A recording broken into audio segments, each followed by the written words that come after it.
આજે ફરી એક નવું જાદુ લઈને હું આવી છું। 4 એક્કાનો આ જાદુ છે। સૌથી પહેલાં આપણે પત્તા બધા ટીપી લઈએ। બધા પત્તા ટીપાઈ ગયા છે।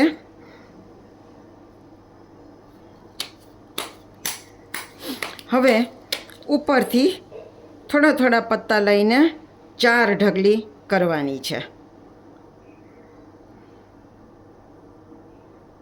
પહેલાં 2 ઢગલી કરી, પછી પહેલી ઢગલીમાંથી વળી પાછા થોડાક પત્તા કાઢીને 2 ઢગલી કરીએ। ચોથી ઢગલીમાંથી પણ થોડા પત્તા કાઢીને 2 ઢગલી કરીએ। તો જુઓ આમ 4 ઢગલી કરી 4। હવે પહેલી ઢગલી જે છે એના બધા જ પત્તા 4 ભાગમાં વહેંચી દેવાના। તો 1 2 3 4, 1 2 3 4 1। હવે બીજી ઢગલીના બધા પત્તા વહેંચી દઈએ। 1 2 3 4, 1 2 3 4, 1 2 3 4, 1 2 3 4, 1 2 3। હવે ત્રીજી ઢગલીનો વારો। હવે ત્રીજી ઢગલીના બધા પત્તા આપણે વહેંચી દઈએ। 1 2 3 4, 1 2 3 4, 1 2 3 4, 1 2 3 4, 1 2 3 4। હવે આ છેલ્લી ઢગલીનો વારો। એના આપણે બધા પત્તા વહેંચીએ। 1 2 3 4, 1 2 3 4, 1 2 3 4, 1 2 3 4, 1 2 3 4, 1 2 3 4। જો બધા જ પત્તા 4 ભાગમાં ડિવાઈડ થઈ ગયા છે। હવે આપણે જોઈએ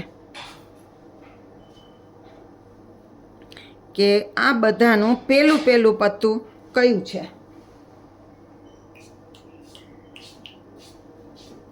પહેલું પત્તું કયું છે જોઈએ તો આનું પહેલું પત્તું જો 1 નીકળ્યો।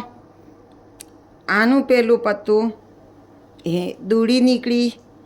આનું પહેલું પત્તું ફૂલીની તીડી નીકળી અને આનું પહેલું પત્તું ફૂલીનો ચોકો નીકળ્યો। આપણે તમે બધા જોઈ શકો એવી રીતે મેં બધા પત્તા ટીપ્યા હતા અને છતાં પણ એકો દૂડી તીડી ચોકો નીકળ્યા। હવે આ ઉપરના પત્તા કયા છે એ આપણે જોઈએ તો જુઓ અહીંયા એકો નીકળ્યો લાલનો, અહીંયા લાલની દૂડી નીકળી, અહીંયા લાલની તીડી નીકળી અને અહીંયા છેલ્લી ઢગલીમાં લાલનો ચોકો નીકળ્યો। બોલો કેવું જાદુ થયું। ટીપી નાખેલા પત્તા હતા છતાં પણ 1 થી 4 1 થી 4 એક સરખા નીકળ્યા। બોલો કેવું જાદુ છે। તમારે શીખવું છે આ જાદુ? તો ચાલો શીખવું। આપણે એનું ટ્યુટોરિયલ કરીએ। તો સૌથી પહેલાં તો તમારે એકો દૂડી તીડી ચોકો જુદા કાઢી લેવાના। ફરી પાછા એકો દૂડી તીડી ચોકો જુદા કાઢી લેવાના। ચોકો છેલ્લો રહે, એકો ઉપર રહે એવી રીતે આ 8 પત્તાને ગોઠવવાના છે અને બાકી કોઈ પત્તાનું સેટિંગ કરવાનું નથી। એ તમારી આ થપ્પીની નીચે આ રાખવાના। છેલ્લે ચોકો રહે, ઉપર એકો રહે એવી રીતે 8 પત્તાને ગોઠવવાના। હવે તમારે આને ટીપવાના એવી રીતે ટીપવાના કે છેલ્લા 8 પત્તાને અડવાનું નથી, બાકીના વચ્ચેથી લઈને ટીપવાના। છેલ્લા 8 પત્તા એમને એમ રહેવા દેવાના અને બાકીના પત્તા લઈને ટીપવાનું।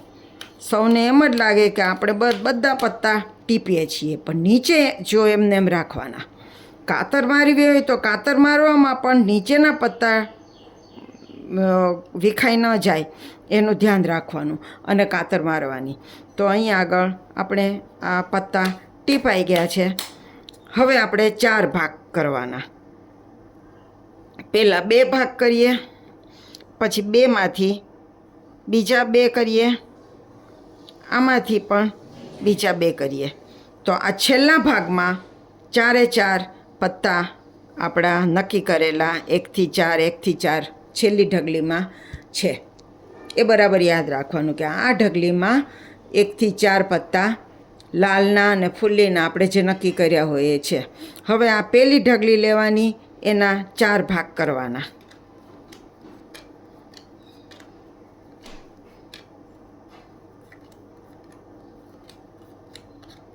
બરોબર. હવે બીજી ઢગલીના 4 ભાગ કરવાના.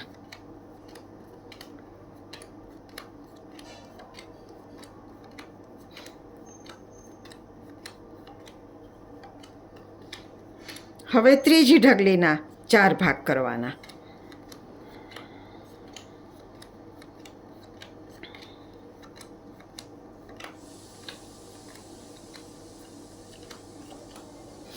અને હવે છેલ્લે આ ચોથી ઢગલીના 4 ભાગ કરવાના.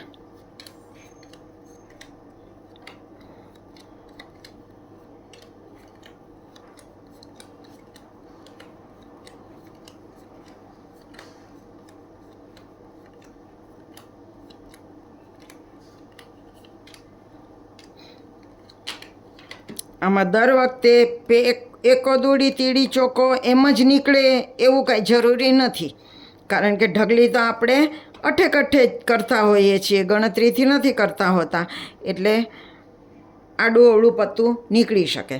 હવે પહેલું પત્તું આપણે ખોલીએ તો એ ચોકો છે, બીજું ખોલીએ તો એ એકો છે, ત્રીજું પત્તું ખોલીએ તો એ દૂડી છે, અને ચોથું પત્તું ખોલીએ તો એ તીડી છે.